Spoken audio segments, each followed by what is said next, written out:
you've obviously filmed the last series of Game of Thrones going out in the new year. I mean, what was it like when they said cut for the last time on your final scene?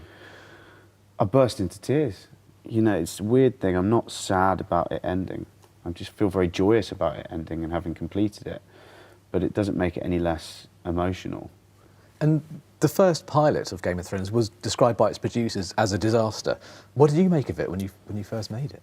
I didn't know what I was doing. I mean, I was like, oh, this is fun. I'm in a TV show. I had no idea whether it was going to be big or a success or anything. And apparently it was a disaster. I still haven't seen it. They blackmail me every now and again with threatening that they'll release bits on YouTube because apparently it was terrible and I had this awful wig.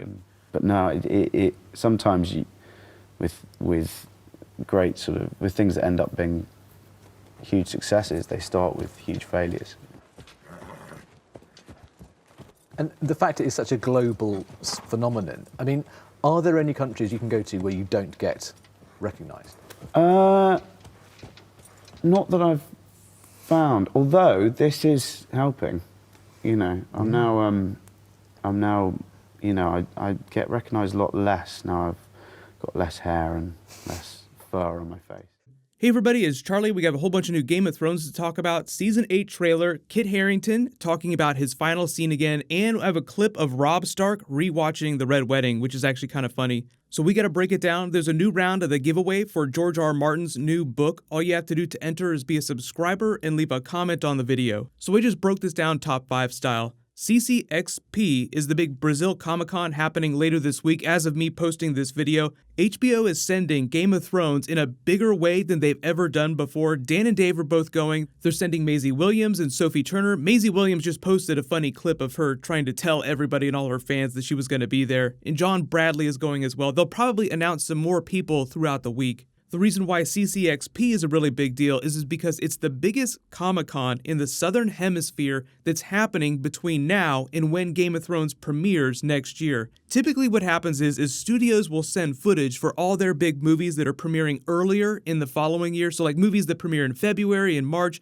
because in the United States, all the really big conventions where they would do that, like San Diego Comic-Con, typically happen in the summer, and that's not happening till after Game of Thrones premieres. So you guys have probably noticed the last several weeks, HBO has been ramping up on their Game of Thrones press tour.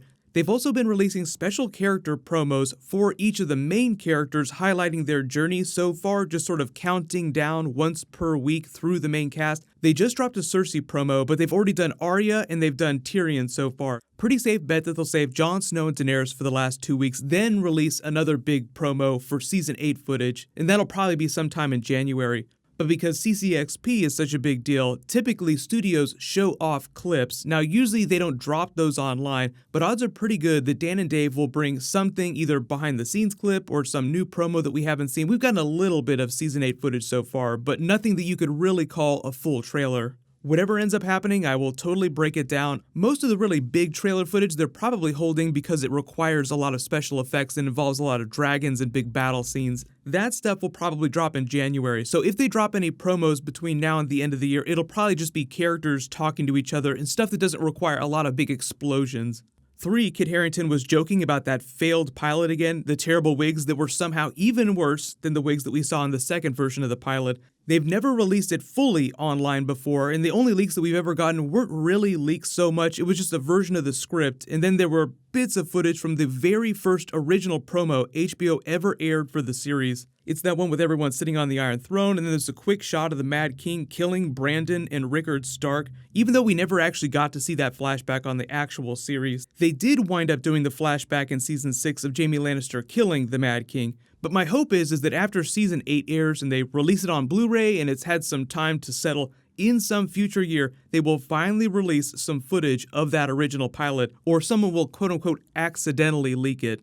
2, he talks about his final scene and just the relief of having felt like they achieved some great work of art in the last 10 years. Remember, it's only been 8 seasons, but it's been closer to 10 years for most of the actors and the producers. Now he's able to cut his hair, which is how you get the Kit Harington weird-looking mustache because he's doing a play right now. But in that Season 8 Episode 1 preview breakdown that I did a little while ago, Entertainment Weekly had said something interesting about that final scene when they were doing their set visit, that it was in a new place that the producers built and had never been seen before on Game of Thrones. They didn't say if it was in a new geographical location or if it was just them rebuilding a new version of a previous existing set like Winterfell or King's Landing that had been destroyed in one of the big battles. But if Season 8 is supposed to end in a place that we've never seen before, let me know in the comments what you think that place is.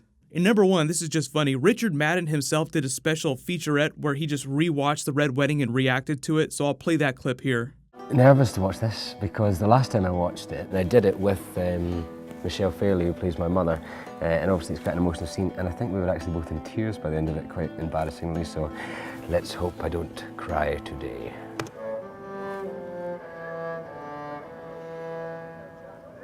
And side note, the drummer in the sequence is actually the drummer from Coldplay. There I am. Your Grace. It's so funny, I still watch the show, but I kind of forget that I was in it now. I feel I've been remiss. My king has married, and I owe my new queen a wedding. Michelle Fairley is such a brilliant actress.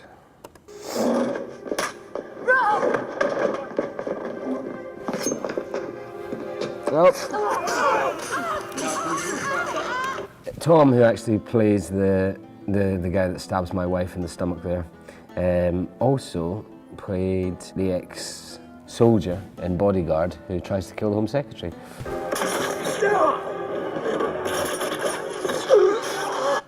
These arrows were all sticking in me for days. Just kind of trying to have a cup of coffee and you just knock everything out. I think it was like a dance actually, because you kind of go, right, first one hits here, so you're like this, and then you've got one there, so you're like that, but then you've got one in your legs, so it's like that. You're kind of like a strange puppet. Oh, down she goes.